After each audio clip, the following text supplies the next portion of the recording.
Buenas noches con todos.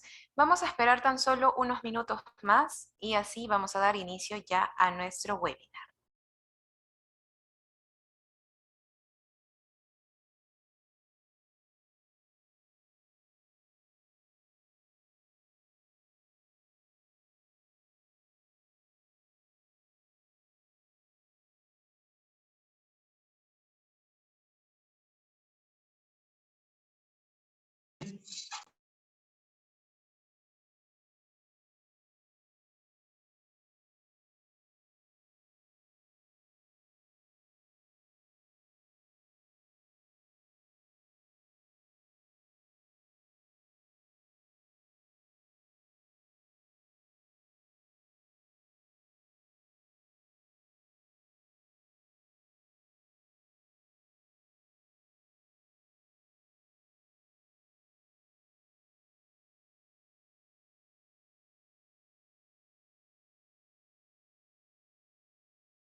Muy buenas noches con todos nuevamente. Muchísimas gracias por la espera y sean bienvenidos a nuestro webinar Machine Learning con R. Como les pude mencionar anteriormente, mi nombre es María Tejada, coordinadora académica, por si a lo largo de la sesión llegasen a tener alguna duda. Habiendo dicho esto, bueno, comenzaremos por una breve introducción sobre nuestra empresa. Social Data Consulting SAC es una empresa orientada a brindar servicios de capacitación y consultoría en herramientas analíticas y metodológicas. Hemos contribuido a desarrollar analistas de datos tanto en el sector público como en el sector privado. Ahora, estimados, recuerden que pueden utilizar el chat para hacer llegar las consultas que tengan acerca del tema a desarrollar el día de hoy para que nuestro docente gustosamente pueda ayudarlos. Comentarles que nuestro docente a cargo para este webinar es Manuel Cigüeñas, por lo que compartiré con ustedes un extracto de su trayectoria profesional. Manuel es profesor en métodos computacionales y estadísticos con estudios de maestría en estadística aplicada en la Universidad Nacional Agraria La Molina, Perú. Manuel es Agile Data Scientist y Scrum Study Trainer certificado. Cuenta con una diplomatura de estudio internacional empresarial en analítica de negocios y gestión de la información en Centrum Pontificia Universidad Católica del Perú. Y también se encuentra certificada en el Programa Avanzado Internacional en Analítica de Negocios y Gestión de la Información, otorgado por EADA Business School. Cuenta también con estudios de maestría en Administración de Empresas en la Universidad Tecnológica del Perú. Manuel ha sido profesor invitado por el Departamento de Estadística e Informática del UNALM para dictar el curso de Text Mining. Además, ha integrado el staff de profesores de la Escuela de Herramientas Metodológicas organizada por la ALACIP en las ediciones de Uruguay y México, dictando el curso de Análisis Computacional de Textos. Cabe resaltar que Manuel es profesor principal de los programas de especialización en Azure, R, Python, AWS y en la certificación internacional de Scrum Study. Se desempeña también como especialista en Big Data y brinda consultoría en opinión pública y metodologías cuantitativas en Social Data Consulting. Desde el lado académico, ha liderado investigaciones en metodologías aplicadas a Text Analysis y Social Network Analysis para el Fondo Editorial de la Pontificia Universidad Católica del Perú. Actualmente viene trabajando en el proyecto de Latin American Congress en el Data Lab de la Pontificia Universidad Católica del Perú, espacio para desarrollo de proyectos en ciencia de datos. Comentarles también que nuestro docente cuenta con más de 8 años de experiencia en proyectos de investigación de mercados, data science y business intelligence. Ahora, posee también diferentes certificaciones internacionales, dentro de las cuales podemos destacar Machine Learning, Big Data Professional Certificate, Data Analytics Certified Associate, Scrum Developer Certified, Scrum Master Certified, Scrum Product Owner Certified, Scrum Study Agile Master Certified, Scrum Study Certified Trainer y Scale Scrum Master Certified. Bien, estimados, antes de darle pase a nuestro docente, recordarles tener muchísimo cuidado con la activación de los micros para que la sesión se pueda llevar a cabo sin contratiempos. Sin más que decir, ahora sí le doy pase a nuestro docente para que pueda iniciar la sesión. Muchísimas gracias por su asistencia.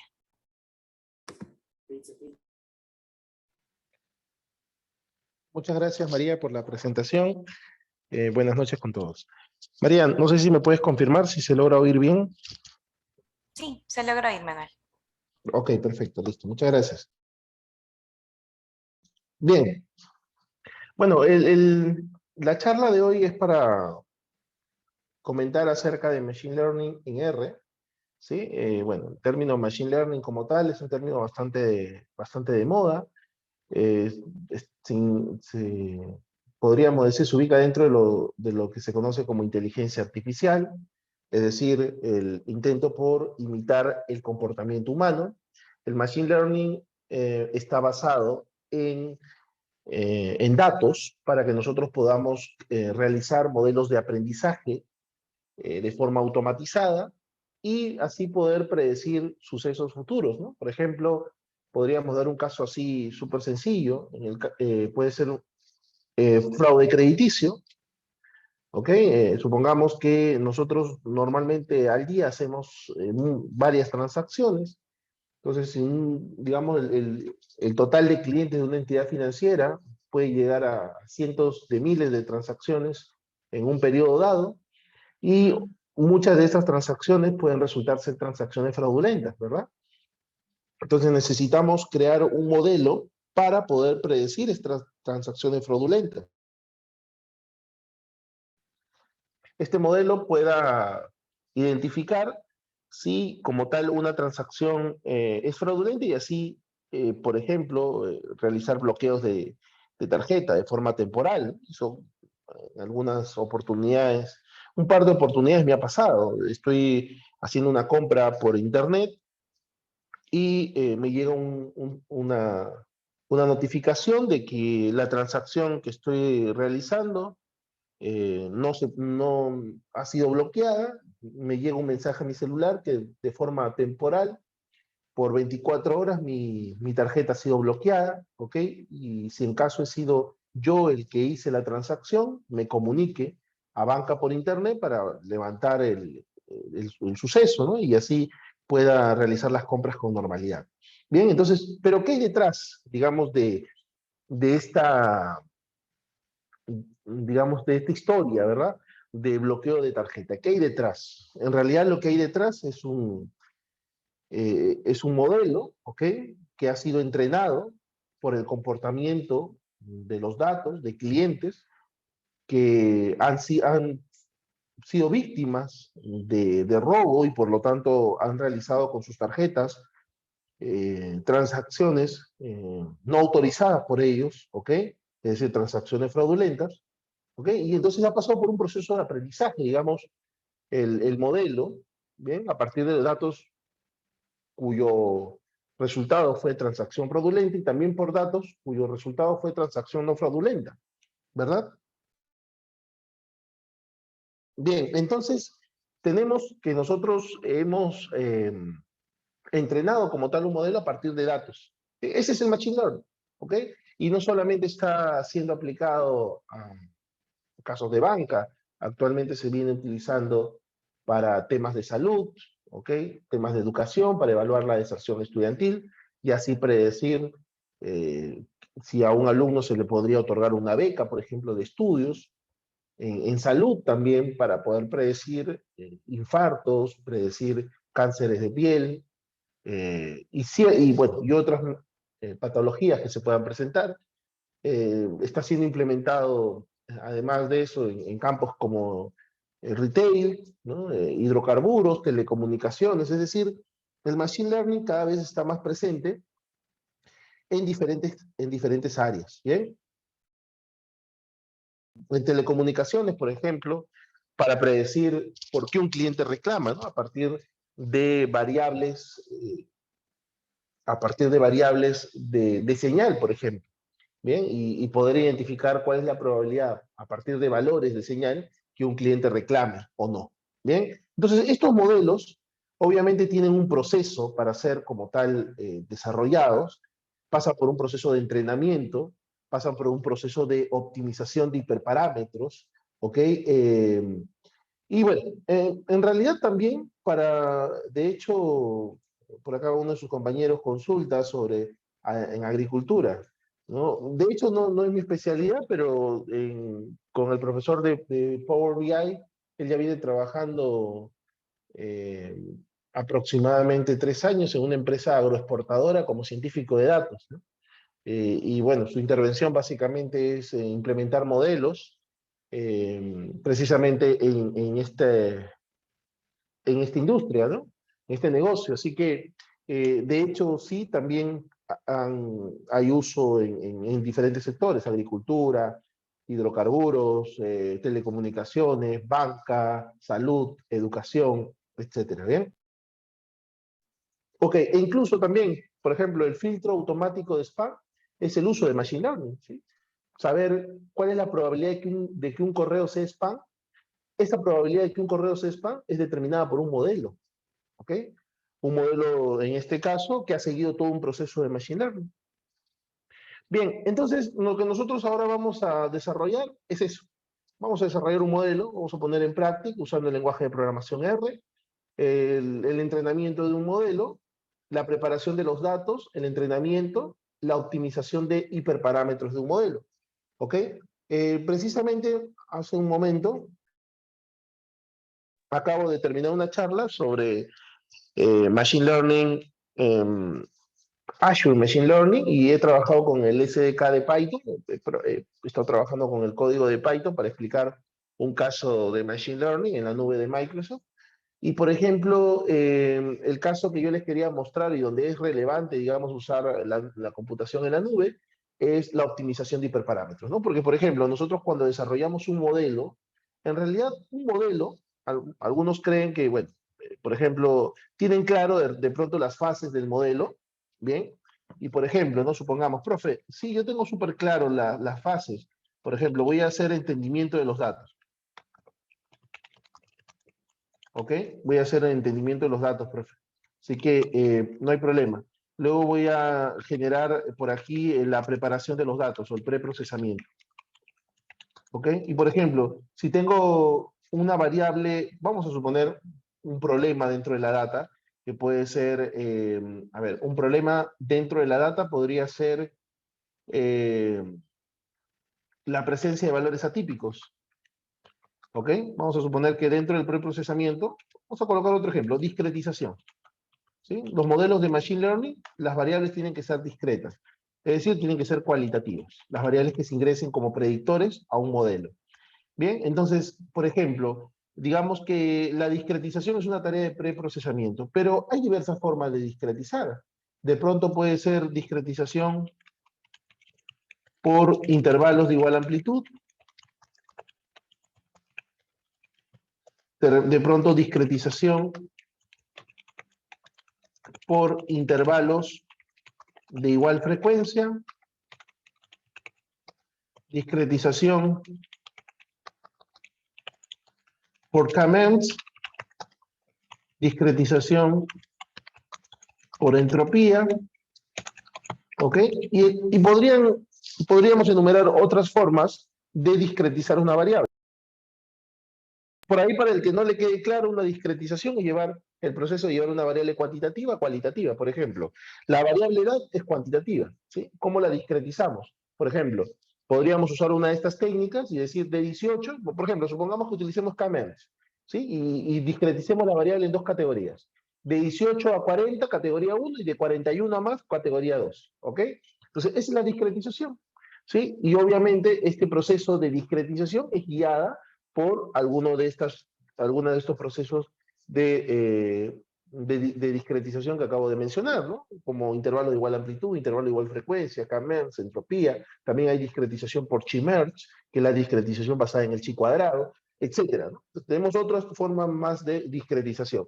Entonces, algunos piensan, porque, digamos, leen o revisan ahí en los blogs del Internet, buscan y, por ejemplo, dicen, bueno, mira, yo importo data. Luego voy a imputar, ¿no? Imputar. Es decir, reemplazar valores faltantes por calculados, ¿sí? Por calculados. ¿Ok? Luego discreticé por K-means. Luego entrené mi modelo. Luego de entrenar mi modelo, testé el modelo. Luego que el modelo resultó ser bueno, desplegué. ¿Ok? Es decir, implementé el modelo en una solución de negocio.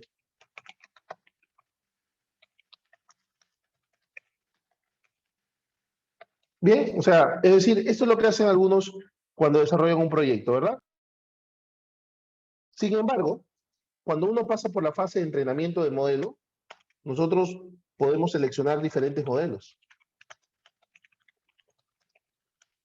¿Ok? Por ejemplo, es más, cuando preprocesamos, ¿quién dijo que discretización por K-means es la mejor forma de discretización? No lo sabemos. ¿Quién dijo que, por ejemplo, alguien por ahí utilizó Random Forest? ¿Y quién dijo que Random Forest es el mejor modelo? ¿Quién dijo eso? En realidad no lo sabemos. No lo sabemos. ¿Sí? La única forma de saber cuál es el mejor modelo es a través de la evaluación de modelos. ¿Ok?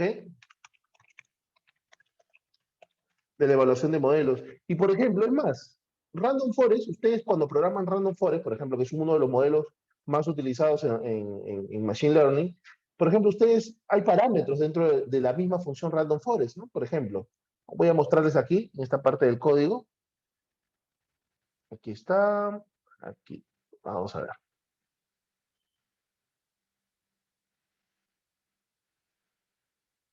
Aquí vamos a mover. Por ejemplo, ¿no? Aquí está. Por ejemplo, hay parámetros como más depth, ¿sí? Profesor, ¿y qué es más depth? La profundidad del árbol. Bien.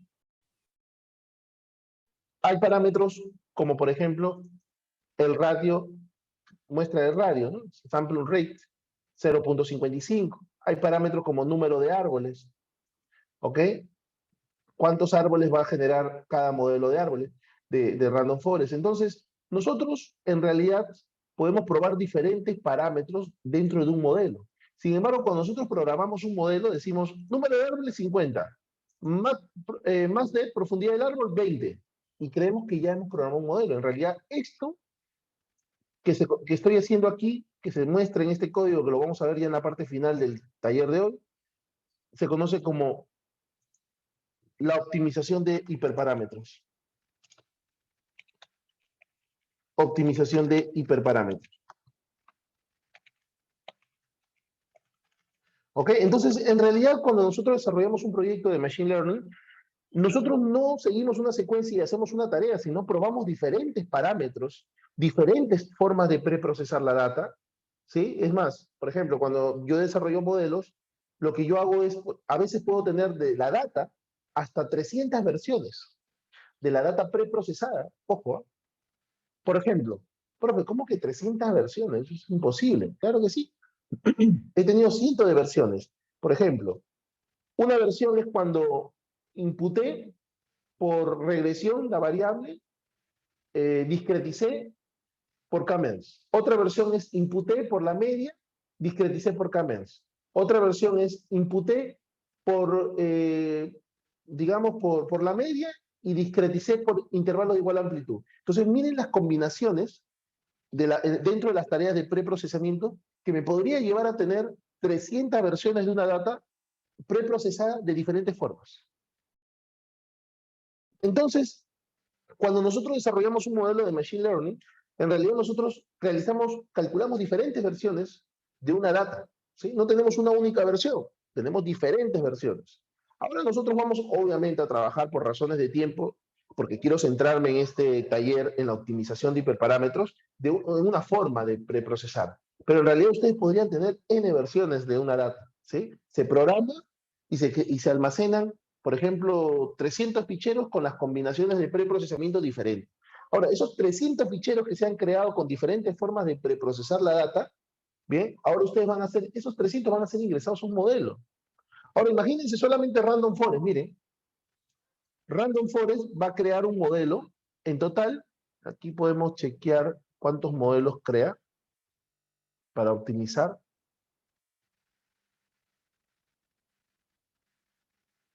Performance, acá está.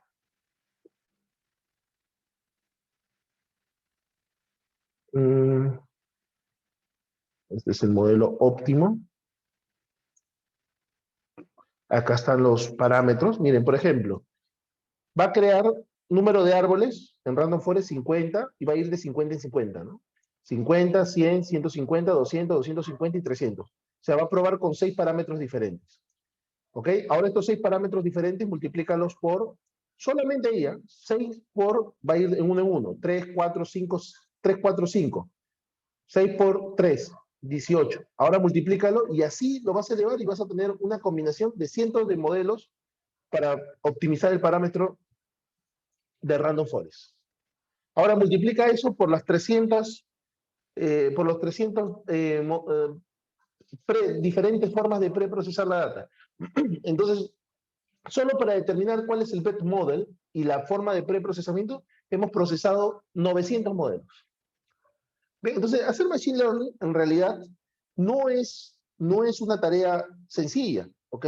Necesitamos entender las tareas de preprocesamiento. Obviamente, primero, ¿con qué lenguaje vas a trabajar, no? Aquí vamos a trabajar con R. Obviamente necesitas comprender el lenguaje. Ese es el punto de partida. Luego necesitas saber las tareas de preprocesamiento para realizar luego una optimización de código y preprocesar la data y tener diferentes versiones de preprocesamiento.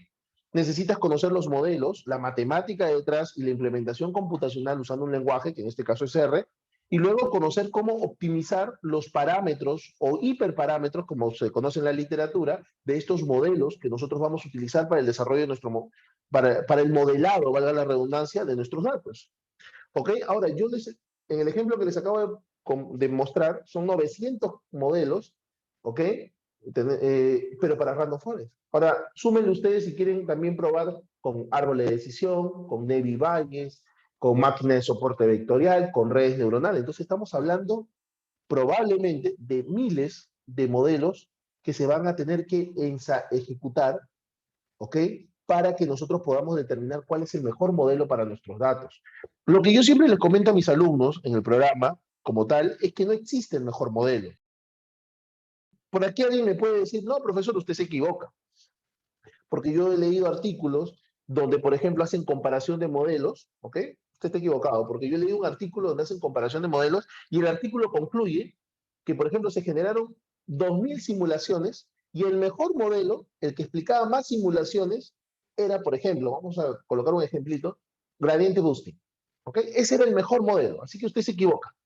Ok, volvamos a leer detenidamente esta afirmación. Dice que hicieron 2000 simulaciones y que de las 2000 simulaciones, el mejor modelo que explicaba el mayor caso de simulaciones era Gradiente Boosting, el mayor caso. ¿Ok? Entonces, por ejemplo, de las 2000 simulaciones de datos, ¿cuánto se explicaba? 1500. Y las otras 500 simulaciones, ¿qué modelo me explicó? Ah, no. 200 explicó Random Forest, 100 máquinas de soporte vectorial, 100, por ejemplo, ¿no? Redes neuronales y 100 árboles de decisión. Ok, perfecto. Entonces, no existe el mejor modelo. Lo que has hecho es una comparación de simulaciones. Pero, ¿qué pasaría si tus datos se comportaran como esos 100 que árboles de decisión termina siendo el mejor modelo? ¿Qué pasaría? Ah, bueno, claro, en ese sentido, árbol de decisión sería el mejor modelo, el modelo más óptimo para esos datos. Claro, es que, exacto, no existe el modelo más óptimo. Lo que existe es el modelo más óptimo para nuestros datos, ¿sí? Que es totalmente diferente. Entonces, cuando nosotros hacemos Machine Learning, y es lo que yo siempre les comento a mis alumnos, en realidad nosotros no tenemos o no estamos buscando como tal agregar un modelo y probar con este modelo y que este modelo sea el que ya ha sido seleccionado, ¿no? El modelo nosotros no lo seleccionamos. En realidad el modelo lo que hacemos es probarlo, si es eficiente para explicar nuestros datos. Si no es eficiente, lo dejamos a un lado y probamos con otro modelo. ¿Sí? Y optimizamos los parámetros de otro modelo en la combinación de preprocesamiento de datos que tenemos de nuestros datos, de la data inicial. Ok, entonces, eso es Machine Learning.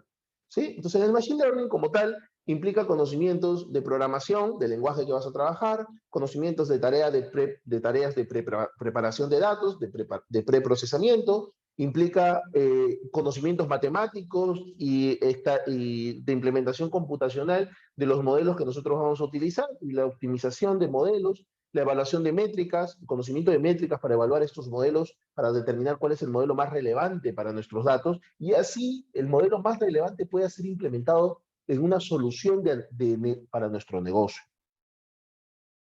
Para que Google llegara al algoritmo de detección de spam, tuvo que probar muchos modelos y optimizar muchos modelos para que recién llegue a la realización, para que recién llegue a poder determinar cuál es el modelo más óptimo. ¿Sí? Entonces, no es que hoy pruebo una data, a ver, la voy a imputar por la media, voy a discretizarla por K-means, y ahora, listo, ya tengo la data preprocesada, ahora voy a crear un modelo, que es el modelo de Random Forest, ¿no? Y luego del modelo de Random Forest voy a utilizar, luego del modelo de Random Forest voy a utilizar el voy a implementarlo y voy a desplegarlo. Listo, eso no es Machine Learning. Eso no es. ¿Okay? Lo que has hecho es un ejercicio, pero no es Machine Learning como tal. Bien, entonces el Machine Learning obviamente va a buscar la optimización de hiperparámetros, crear diferentes versiones de la data por las diferentes formas que nosotros vamos a preprocesarla. Bien, entonces una vez que ya queda claro, digamos, la guía, vamos a explicar en lo más necesario este código que les voy a compartir, ¿ok? Vamos a explicarlo. A ver, primero, vamos a explicar un poco el caso. El objetivo del modelo es predecir si el cliente va a acceder a un depósito bancario a largo plazo, ¿ok? Aquí tenemos algunas variables.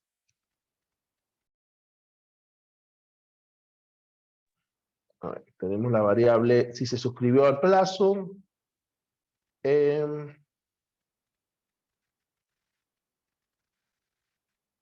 Ajá. Ok, aquí tenemos algunas variables del modelo, como edad, como tipo de trabajo, estado civil, nivel educativo, si tiene algún tipo de crédito impago, si tiene un préstamo hipotecario, si tiene un préstamo personal, ¿ok? Relacionado con el último contacto de la campaña actual, ¿sí? Y aquí tenemos variables, por ejemplo, medio de contacto, mes del último contacto, día del último contacto, la campaña, números de contacto, número de días que pasaron desde el último contacto, luego tenemos números de contactos realizados previos a esta campaña, resultado de la campaña de marketing anterior, tasa de variación de empleo, índice de precio al consumidor, índice de confianza al consumidor, ¿ok? Bueno, eso es un indicador de los últimos meses de lo Euribor. Luego tenemos número de empleados y finalmente si se suscribió o no a un plazo fijo. Entonces, hay muchos valores faltantes en todas las variables categóricas, todas codificadas como no definido. Estos valores faltantes pueden ser tratados como una posible clase o bien se les puede eliminar o utilizar alguna técnica para la imputación. Bien, aquí se importan los datos. Para los que gustan, de repente no tienen instalado el kernel de R en Jupyter Notebook, lo que voy a hacer es descargar el código en R y se los voy a enviar por el chat. ¿Sí? Si en caso no tuviesen el código, lo pueden, aquí está, se lo estoy enviando por el chat. ¿Sí? Si en caso no tienen el kernel de R instalado en Jupyter Notebook. Bien, ahora sí lo pueden abrir en un RStudio y no hay problema. Ok, entonces, bueno, aquí estamos cargando la data, usamos la función read.csv. Esta función está cargando el fichero bank.csv, que es el que les he compartido en la carpeta de la charla de hoy, del webinar. Definimos los valores NA como valores no definidos, ahí está.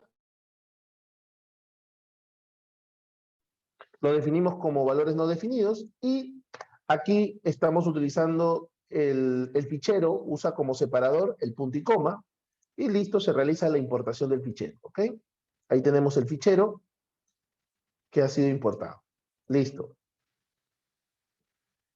Aquí ustedes pueden apreciar en este fichero que existen algunos valores faltantes, ¿ok? O valores NA. Aquí están. Hay que tener cuidado con esos valores faltantes porque obviamente una data con valores faltantes no puede ser agregado en un modelo. Profesor, ¿y por qué no puede ser agregada? Simplemente por la calidad de los datos. Recuerden la dimensión completitud en los datos. Obviamente, si no, los datos no están completos, no son datos de calidad, ¿sí? Así de sencillo. Bien, por acá se hace un análisis simple, descriptivo. Se utiliza la función callSum para sumar los valores isNA, los valores faltantes de la data, y luego se divide entre el número de registros para obtener cuál es la proporción de valores faltantes por columna. Sí, tenemos columnas donde, por ejemplo, los valores faltantes llegan incluso hasta más del 81%, columnas que tienen valores faltantes por encima del 29%, ¿ok? Sin embargo, hay otras columnas que tienen valores faltantes menos del 1%, menos el 4%, si lo convirtiéramos esta proporción en porcentaje, ¿verdad? Entonces, podemos ver algunas columnas, ¿bien? Entonces, ¿qué es lo que estamos haciendo aquí? Estamos eliminando una columna, que es la columna OCount. ¿Por qué? Porque tiene más del 80% de valores faltantes. Esta columna no va a aportar nada a un modelo. No va a aportar nada porque simplemente es una columna que tiene muchas filas o muchos registros con valores faltantes. Listo, se hace un filtro. Aquí se está eliminando la columna con valores faltantes. Y luego se importa la librería dplayer y se va a utilizar la función count para también trabajar. Aquí se importa la función, el data frame, se importa contact, la variable contact, y se va a establecer el contacto, cómo se hizo, ¿no? Por ejemplo, contacto por celular, tenemos 2.896 clientes que han sido contactados por celular, otros por teléfono fijo, 301, y 1.324 clientes no han sido definidos la forma de contactabilidad. ¿Ok? Bien, luego se establece una tablita para saber cómo han sido contactados los clientes. Recuerden que este es un modelo para predecir precisamente, como lo describimos acá al inicio, si un cliente se suscribió o no a un plazo fijo de sus ahorros, ¿ok? Es decir, si los ahorros que tiene en el banco los ha pasado a un plan de ahorro a plazo fijo. Bien, se hace un summary aquí del data frame para identificar algunas estadísticas por variable, como por ejemplo el valor mínimo, el primer cuartil, la mediana, la media, el tercer cuartil, el valor máximo, ¿ok? Bueno, y variables y otros parámetros ya relacionados al count, por ejemplo, número de registros. Bien, bueno, entonces hemos hecho una exploración súper práctica, sencilla. Se necesita aquí instalar dos librerías para realizar la codificación de variables. Profesor, ¿y por qué vamos a codificar las variables? ¿A qué se refiere la codificación? Miren, si ustedes han revisado la data, hay variables, como por ejemplo la variable estado civil, ¿ok? Que miren, aparece married, single, ¿no? Aparece casado, soltero, pero aparece en texto. ¿Ustedes creen que así puede ser agregado una variable a un modelo? No. Esta variable tiene que codificarse, ¿ok? Entonces, a eso se refiere la tarea de codificación. Por ejemplo, casado podría ser código 1, soltero podría ser código 2, ¿ok? Y divorciado podría ser código 3, ¿sí? Entonces, básicamente a eso se refiere la codificación de variables, ¿bien? Entonces, aquí, en esta parte del código, se están importando librerías para que nosotros podamos realizar ese ejercicio de codificación, ¿sí? Aquí está, luego de instalar la librería, se llama la librería con la función library, ¿ok? Y aquí vamos a, bueno, aplicar algunas funciones como set, para que todas las variables que son de formato carácter se creen, se guarden en el objeto str y luego, aquí está, extraigamos los nombres de las variables. Entonces, estas serían las variables, los nombres de las variables que necesitarían codificación. Bien, entonces una vez que ya establecimos cuáles son los nombres de variables que requieren codificación, vamos a definir una función, la función se va a llamar encoder_find. Por eso es importantísimo que cuando ustedes van a iniciar su proceso de aprendizaje de un lenguaje de programación, como en este caso es R, empiecen por entender las características del lenguaje, las sentencias de programación, como por ejemplo la sentencia for, function, ¿ok? Y la estructura básica de objetos, porque hace un momento, por ejemplo, les decía, vamos a crear un objeto de tipo data frame. ¿Qué es un data frame? Vamos a crear un objeto de tipo matriz, que es una matriz. Vamos a crear un vector. Vamos a crear una lista, ¿ok? Entonces, ustedes tienen que tener claro cuáles son las estructuras de objetos en el lenguaje de programación donde están implementando. Aquí vamos obviamente a definir una función, vamos a usar la sentencia function y vamos a ingresar un DF, un data frame, y vamos a definir la función. ¿Qué es lo que vamos a hacer? Primero hemos creado un vector, miren, C, es un vector vacío, encoder. Luego vamos a hacer un bucle donde el objeto column hará un recorrido sobre el call names, que serían los nombres del data frame, y luego se va a aplicar la función level_encoder.find para que nosotros realicemos la codificación. Al momento de realizar la codificación sobre las columnas incluidas dentro del objeto, dentro del data frame, lo que vamos a hacer es omitir los NA, ¿ok? Las filas o registros con valores perdidos. Se realiza la codificación, ¿ok? Y luego lo que va a retornar en la salida es la variable codificada, ¿bien? Entonces, una vez que nosotros ya hemos realizado el proceso de aprendizaje con la función find, aquí lo que estamos realizando es el proceso de transformación de las variables. Vamos a realizar el proceso de transformación de la variable. Nuevamente, se crea una función, se agrega el data frame. Ahora la encodificación, los encoders, que ya tenemos cómo se van a codificar las variables. Creamos un nuevo objeto, new data, que es un vector vacío. Hacemos nuevamente un bucle con la sentencia for, que hará un recorrido sobre names, los nombres de las variables de f. ¿Ok? Se aplicará la función transform, ya no se aplica find, porque find es para aprendizaje, transform es para aplicar el aprendizaje realizado por find. Bien, y se va a realizar la transformación de los datos y obviamente vamos a retornar data.frame de new data. ¿Ok? El retorno es tener ya los datos codificados. Bien, y finalmente encoder find, ¿ok? A los datos hemos definido la función encoder aquí está, encoder fight, a los datos de las columnas que están almacenadas en el objeto CoolStr. ¿Ok? El str es por string, ¿no?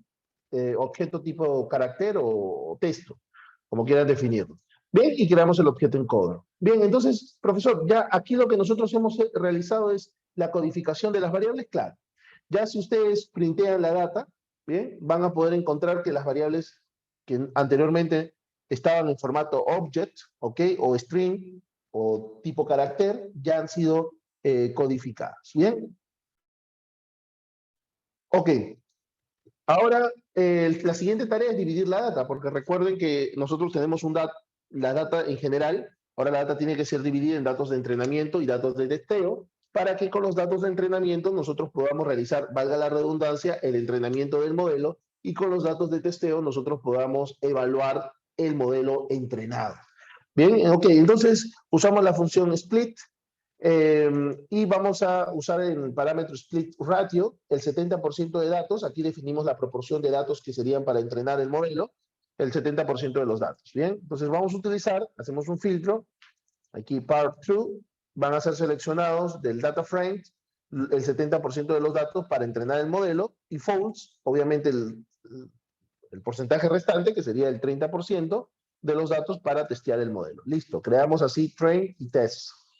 Bien, luego de haber creado los datos de entrenamiento y testeo, primero lo hemos codificado y luego estamos eh, particionando los datos, vamos a instalar la librería MLR, ¿ok? Esta librería,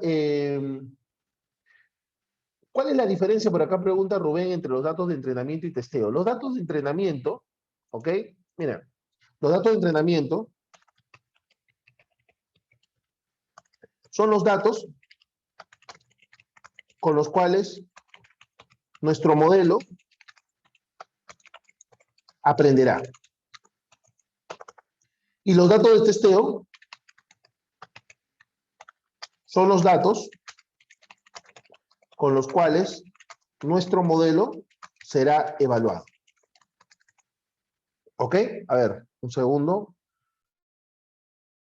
Les voy a dar un ejemplo, que en realidad es un ejemplo bastante básico, que se los comento siempre a mis alumnos, para que les quede súper claro. Miren, vamos a suponer que un modelo es un bebé. ¿Sí? Esa analogía es muy didáctica. ¿Sí? Vamos a entender que el modelo es un bebé. Entonces, todos nosotros en algún momento de nuestra vida hemos sido bebés, ¿verdad? Entonces, por ejemplo, vamos a evaluar, vamos a enseñarle al bebé, ¿ok? Entonces, ¿con qué datos le vamos a enseñar? Con los datos de entrenamiento. ¿Sí? Le vamos a enseñar los colores, el color rojo y el color verde. ¿Bien? Entonces tenemos 100 manzanas, 60 manzanas rojas, 40 manzanas verdes. Entonces yo empiezo el proceso de aprendizaje. Entonces yo aquí yo le puedo ir enseñando a un bebé, por ejemplo, ¿no? Supongamos un bebé X, ¿ok? Bebé X, le enseñamos, a ver, esta manzana, mira, esto es rojo. Y le enseño al bebé. Perfecto. Aquí, verde. El bebé entiende, verde. Rojo, rojo. Verde, verde. Rojo, ¿no? Le vamos enseñando. Rojo, verde, verde, verde, rojo. Le vamos a ir enseñando al modelo, ¿ok? Y luego que le hemos enseñado al modelo, vamos ahora a testearlo. Vamos a ver qué tan bueno es el modelo ahora para diferenciar entre rojo y verde. Entonces tenemos 50 manzanitas, 25 rojas y 25 verdes, ¿ok? Y le enseñamos ahora al modelo, pero ya no le decimos el color, simplemente le mostramos, ¿ok? Le mostramos al bebé, a ver, ¿qué color es este? El bebé dice, rojo. Ah, ok, perfecto, es una manzana roja. ¿Qué color es este? Verde. Entonces, con esos datos nosotros estamos evaluando al modelo. Entonces, supongamos que de las 50 manzanas, el bebé atinó a 45 y en 5 se equivocó. O sea, en 5 manzanas, donde una era roja le dijo verde y donde una era verde le dijo rojo. Entonces, ¿qué es lo que nos dice eso? Nosotros estamos evaluando y ahí podemos medir la precisión del modelo. El modelo logró predecir 45 de 50. ¿Cuánto es 45 sobre 50? 0.9. ¿Correcto? ¿Sí? 45 sobre 50, 0.9. Entonces, nosotros, si eso lo transformamos en porcentaje, el modelo predice 90% de los casos de testeo, con los cuales se está testeando el modelo. Entonces, en resumidas cuentas, los datos de entrenamiento sirven para que el modelo, el niño en nuestra analogía, desarrolle su proceso de aprendizaje. ¿Ok? Y los datos de testeo, ¿bien? Son para que evaluar qué tan bueno fue el aprendizaje.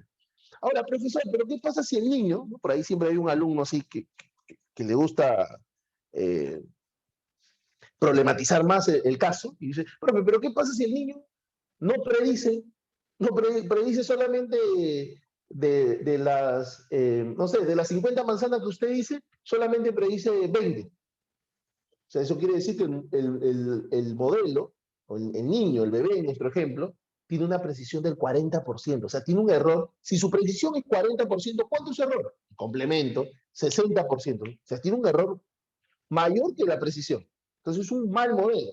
Y si es un mal modelo, ¿qué hacemos nosotros cuando de bebé, o qué nos hacían, o qué hacemos nosotros si son, algunos de ustedes son padres, si el bebé, en este caso, o el niño, no está aprendiendo? ¿Qué hacemos nuevamente? Su repaso. Y volvemos a entrenarlo al bebé, ¿verdad? O al niño. Le volvemos a enseñar. A ver, mira, yo te dije que esta era la manzana verde, te dije que esta era la manzana roja, te dije que esta era verde, esta era roja. Entonces lo volvemos a entrenar.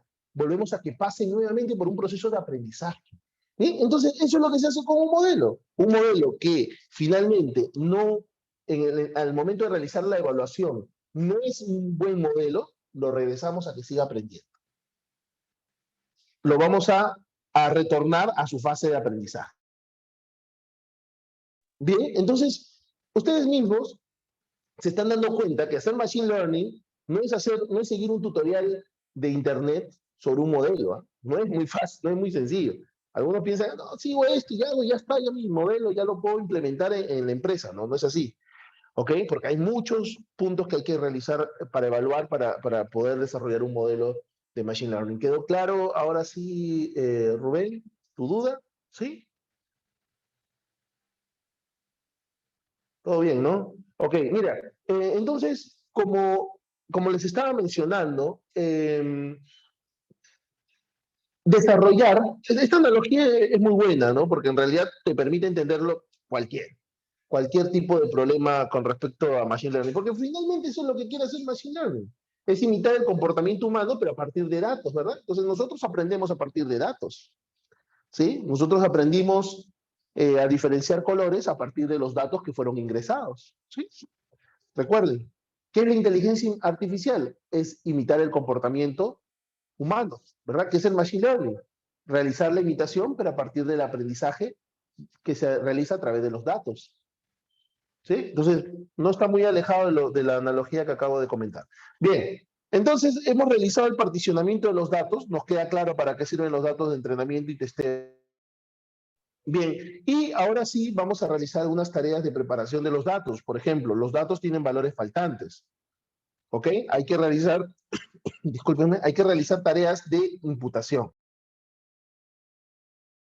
Entonces vamos a utilizar la librería MLR, se visualiza la data, se utiliza la función impute, ¿ok? Si la variable es tipo factor, se va a imputar por la moda. Si la variable es integer, se va a imputar por la media. Y si es carácter, por la moda. Bien, se realiza la función, el objeto imputación, y listo, ya tenemos la data imputada. ¿Ok? Datos imputados. Lo mismo para realizar la imputación de los datos de testeo. Aquí está la codificación de los datos que han sido imputados. Y luego de la imputación, obviamente, y de la codificación de los datos, hay otra tarea, el balanceo. Profesor, ¿y a qué se refiere el balanceo? Miren aquí. Por ejemplo, ¿cuántos casos de no suscripción tenemos? 2.800.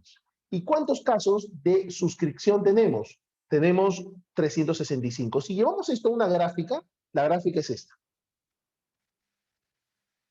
¿Sí? Entonces, este es un problema. Para ingresar esta data a un modelo es un problema. Profesor, ¿y por qué es un problema? O sea, no entiendo por qué es un problema, porque yo veo acá, a ver, hay datos sí y hay datos no. Yo podría predecir. Mira, yo le voy a explicar a través de la analogía que utilicé hace un momento del bebé, por qué es un problema. ¿Sí? Y ustedes me van a decir, ah, sí, profesor, es un problema. Miren, vamos a suponer, ¿ok? que tenemos nuevamente 100 manzanas, ¿ok?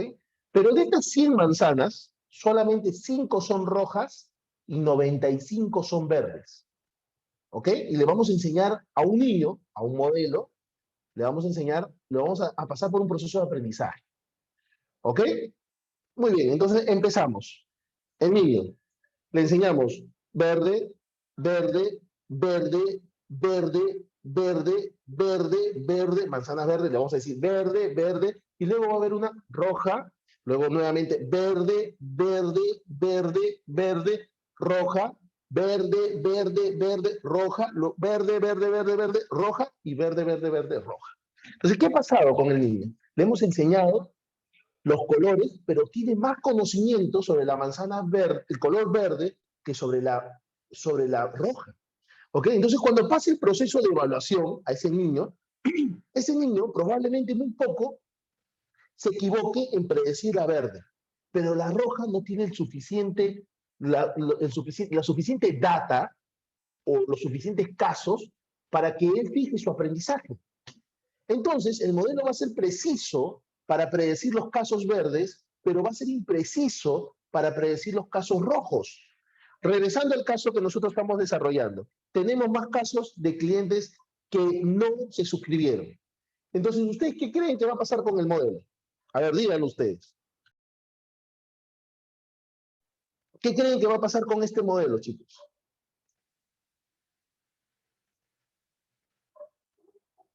A ver, ¿qué creen que va a pasar con este modelo al momento de predecir el modelo que desarrollemos? ¿Qué va a predecir más? ¿Los nos o los sí?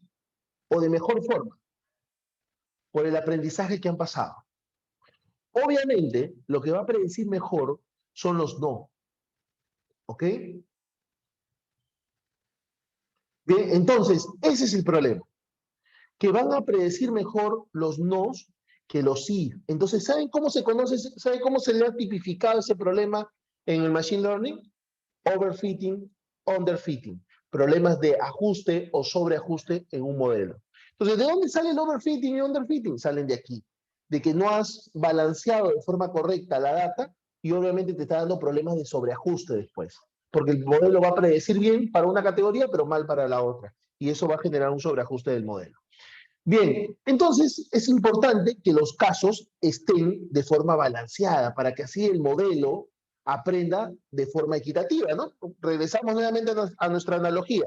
Si nuestro modelo hubiese aprendido 50 manzanas rojas y 50 verdes, estoy seguro que hubiese tenido la misma capacidad de aprendizaje de ambos colores. Pero sin embargo, si el modelo solamente le enseñamos con manzanas verdes, no va a aprender sobre colores rojos. Bien, eso queda bastante claro, bastante obvio. Bien, entonces nosotros aquí utilizamos la librería Rose, la función Sample, para realizar una tarea de balanceo y estamos utilizando el método BOT, el método resampling, para realizar este balanceo de datos. Se buscó balancear los datos, obviamente no se busca nunca tener 50-50, pero por lo menos que las categorías tengan observaciones más o menos representativas, ¿ok? Entonces eso es lo que hemos logrado a través de las técnicas de balanceo. Obviamente, aquí se está utilizando solamente una técnica de balanceo, que es la técnica de resampling. Sin embargo, existen otras técnicas, ¿ok? Que normalmente en el programa de especialización en R trabajamos, que son las técnicas de undersampling o las técnicas de oversampling, oversampling para el balanceo de datos, ¿bien? Y finalmente, nosotros podemos decir, profesor, ¿y qué técnica es mejor? Ya les he dicho, no existe la mejor técnica. Tendríamos que probarlas para nuestros datos. Profe, y luego que por ejemplo, las implemento para nuestros datos, ¿cómo yo sé cuál es la mejor? Comparación de modelos. Creas un modelo con las diferentes técnicas de balancear y verificas cuál de esos modelos es más eficiente. Y el que tenga una mayor eficiencia, obviamente, o una mejor métrica, obviamente es la mejor técnica de balanceo, porque lo único que diferencia esos modelos, los modelos utilizan la misma matemática. Lo único que está diferenciando es que los datos han sido balanceados de una forma y en otros ha sido balanceado de otra. ¿Ok? Entonces así ustedes pueden determinar cuál es la mejor forma de balanceo. Bien, luego aquí hay un análisis bivariado. Bien, este del análisis bivariado por razones de tiempo lo voy a dejar, lo voy a omitir, ¿sí? Ahí lo tienen ustedes, pero por razones de tiempo lo voy a omitir para ir al modelo, ¿ok? Bien, Nosotros estamos utilizando la librería H2O. La librería H2O es una librería de Machine Learning desarrollada en Java, ¿ok? Por lo tanto, para poder instalar esta librería, ustedes tienen que contar con Java de una versión 14 inferior. Ojo, ¿ah? Por ahí algunos, y cuando he dictado R, algunos alumnos me dicen, profesor, pero R, H2O no la puedo instalar. El problema es porque tiene una versión de Java, por ejemplo, Java 17. Entonces, esta librería ha sido desarrollada en la versión 14. Si tú le colocas una versión 17, no va a ejecutarse, porque es una versión superior. Pueden ser inferiores, puedes tener Java 8, 9, 10, 11, 12, 13, pero menos versiones 15, 16, 17, 18, porque no va a ejecutarse. Entonces tengan en consideración eso porque H2O es una librería desarrollada en Java y que está disponible para R, Python y Scala, que son lenguajes de programación para analítica de datos.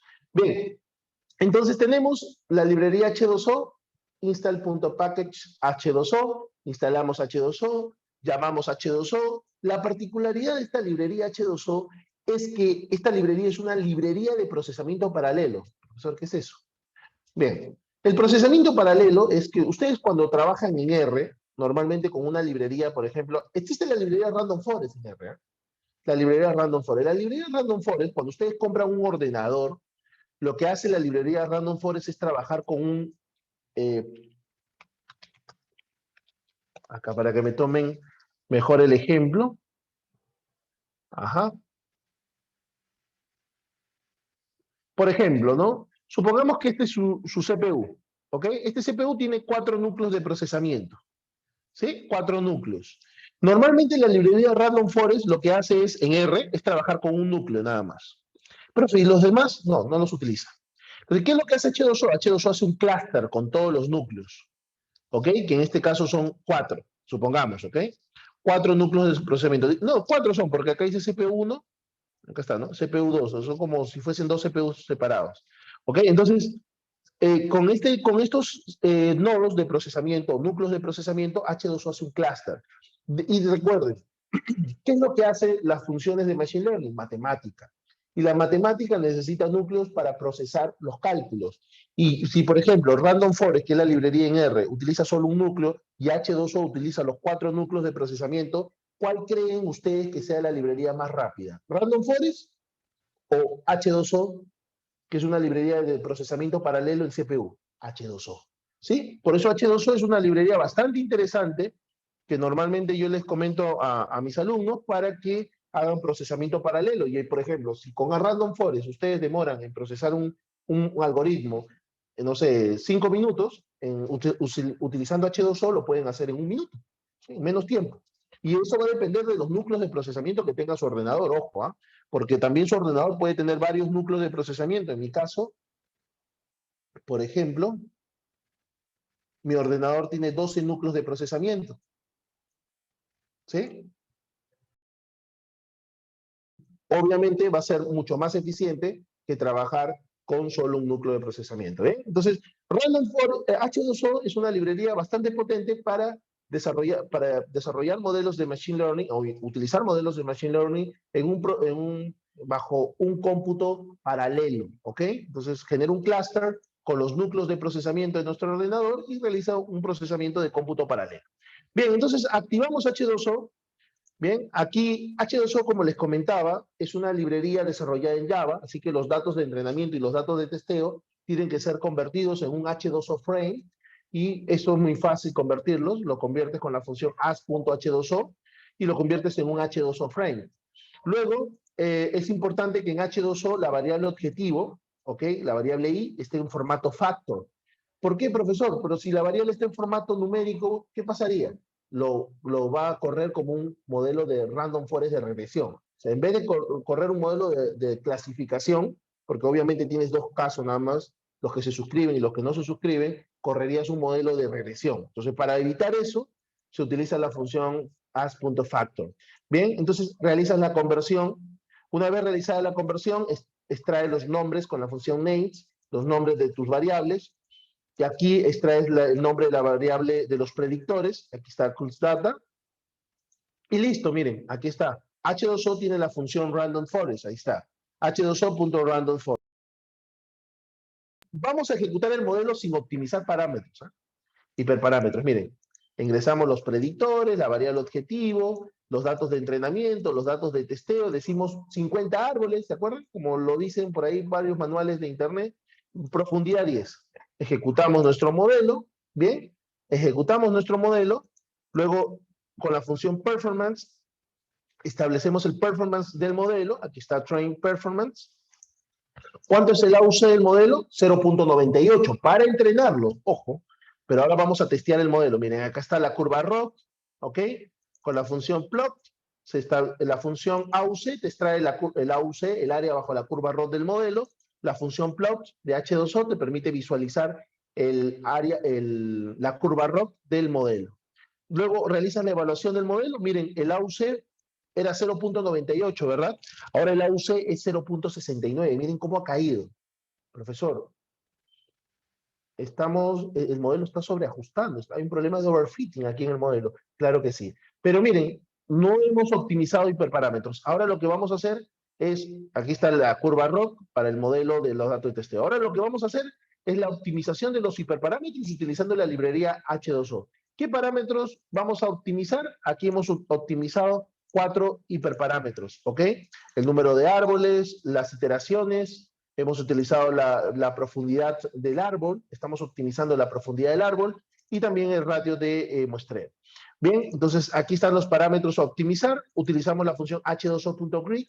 Esta función, el primer parámetro que tienes que ingresar a esta función es el algoritmo, es decir, el modelo que quieras implementar, en este caso Random Forest, la grilla de combinaciones de optimización, la variable, los predictores, las etiquetas de los predictores, la variable objetivo, datos de entrenamiento, datos de testeo, los hiperparámetros, ¿ok? Y listo. Y vamos a paralelizar los modelos. Listo, se paraleliza el modelo, tenemos que esperar que se complete el 100%, ¿bien? Para que nosotros podamos realizar, que termine el proceso de aprendizaje y tenemos Random Grid. Random Grid podemos extraer Get Grid para extraer el modelo óptimo, ¿sí? Entonces, extraemos Grid, ¿bien? Y vamos a extraer el modelo óptimo para extraer los hiperparámetros de MassDev y los demás parámetros que han sido optimizados. Bien, entonces aquí están los parámetros a optimizar. Extraemos, creamos el objeto Best Model, ¿ok? Que sería el modelo óptimo. Y ahora vamos a realizar la evaluación del modelo. Como les decía, H2O cuenta con la función h2o.performance para que nosotros podamos establecer del best random, es decir, el modelo óptimo, los parámetros. Aquí ingresamos los train. Para el entrenamiento, el área bajo la curva ROC para nuestros datos de entrenamiento es 0.99 y para nuestros datos de testeo, miren, aquí está la curva ROC, es perfecta. Y para los datos de testeo, h2o.performance bets random, que es el objeto que guarda el modelo óptimo, ingresamos los datos de testeo y el AUC es 0.71. Aquí está, profesor. Pero en realidad no ha mejorado mucho, miren, porque en los datos de testeo sin optimizar hiperparámetros, el AUC era 0.69. Ahora, optimizando hiperparámetros, es 0.71. En realidad, profe, no ha optimizado, profesor, no ha optimizado demasiado el modelo. La optimización de hiperparámetros no ha desarrollado un mejor modelo. Claro, es que, como les dije, en realidad no existe el mejor modelo. Probablemente Random Forest, por más que lo optimices los hiperparámetros, no sea el mejor modelo para estos datos. Tendríamos que buscar otro modelo. Por ejemplo, podríamos buscar el modelo por ejemplo, ¿no? El modelo de máquina de soporte vectorial o el modelo de Navy Bayes, y de pronto con ese modelo pueda darnos resultados más óptimos. Navy Bayes, máquina de soporte vectorial, redes neuronales, Random Forest, XGBoost, están implementados dentro de la librería H2O, así que no hay ningún problema si ustedes quieren trabajar también con estos modelos. ¿Bien? Entonces, la optimización de hiperparámetros es una tarea importante donde requiere cómputo. En este caso, nosotros podríamos utilizar el procesamiento paralelo que nos ofrece la librería H2O. H2O es una librería bastante potente, sobre todo si nosotros tenemos una infraestructura de núcleos de procesamiento, como la que tiene este ordenador, con 12 núcleos de procesamiento, desarrolla una mejor capacidad de cómputo, ¿verdad? Entonces, para cerrar el webinar de hoy, nosotros, en la primera parte de este webinar, hemos aprendido acerca del proceso que desarrolla un modelo de Machine Learning. Hemos ingresado a las tareas de importación, a la preparación de la data. Hemos comentado que esto obviamente se puede optimizar, solo que depende de los conocimientos de las tareas de preparación de datos. Luego también hemos implementado un modelo, hemos probado solo un modelo, obviamente por razones de tiempo. No hemos explicado la matemática detrás del modelo. Normalmente en el programa de R explico la matemática para que puedan entender los parámetros del modelo, porque por aquí alguien dirá, profesor, ¿y qué es MassDep? No entiendo, no me queda claro. Obviamente, para entender el parámetro MassDep, tendrías que entender la matemática que está detrás de un modelo de árboles de decisión, ¿verdad? Entonces, bueno, eso por razones de tiempo no lo hemos podido abordar. Y luego hemos utilizado la optimización de hiperparámetros, lo cual me parece bastante genial, porque la optimización de hiperparámetros lo que hace es buscar en los parámetros, en los posibles valores que pueden tomar los parámetros de una función para un modelo, para determinar cuáles son los parámetros óptimos. Y así nosotros no concluyamos de que, por ejemplo, el MassDep es igual a 2, ¿ok? O que el número de árboles que generará el modelo es igual a 100. Lo que hace en este caso el parámetro grid es buscar diferentes, construir diferentes modelos con las diferentes combinaciones de parámetros que nosotros probemos y luego determinar cuál es el modelo óptimo, el best model, ¿sí? Y luego probar si realmente este best model, para los datos como hemos procesado, resulta ser una forma adecuada. Ahora, por ahí alguien me puede decir, profesor, pero de repente el problema no es el modelo, el problema es que usted balanceó implementando, por ejemplo, usted balanceó la data utilizando el método de Bot. Pero, profesor, ¿por qué no prueba usted con el método de oversampling o con el método de undersampling? De repente, si usted probara con otros métodos, de repente el modelo resultaría ser mejor. Tiene razón. Profesor, por ahí alguien más podría decir, profesor, pero de repente usted realizó una imputación, por ejemplo, vi que habían variables con valores perdidos y usted realizó una imputación por la media. Y, por ejemplo, profesor, pero también podría haber hecho la imputación por regresión, utilizando un modelo de Ya, regresión. pero pues digo, o sea, ¿Ok? Entonces, mira, mi obviamente, grafo en mío, ese caso, ya, tendríamos, también el tiene grafo la justo razón. mío, ¿Ok? Tiene la gráfico, razón ¿ok? porque obviamente Yo solo la tele, tenemos podrías utilizar otra técnica de preparación de datos y finalmente determinar cuál es el modelo óptimo. Bien, entonces tenemos claro que desarrollar un modelo de Machine Learning implica conocimientos eh, que obviamente en este espacio he tratado de resumirlo, he tratado de crear una guía, ¿ok?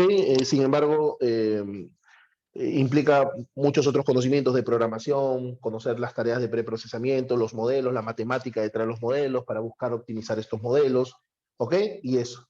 Bien, igual en el contenido del programa que estamos a cargo junto a Sergio, nosotros llegamos incluso hasta crear una aplicación en Shiny, una aplicación web que despliega el best model, ¿no? El modelo más óptimo. Bien, es decir, parte desde los fundamentos de programación hasta crear una aplicación de Machine Learning. Bien, bueno, eso sería todo. Tenemos 5 minutos para intercambiar algunas dudas, consultas que presenten, aunque he tratado de resolverlas durante la sesión, las preguntas que ustedes han planteado, pero igual si tienen alguna duda adicional, pueden comentarlas sin ningún tipo de problema.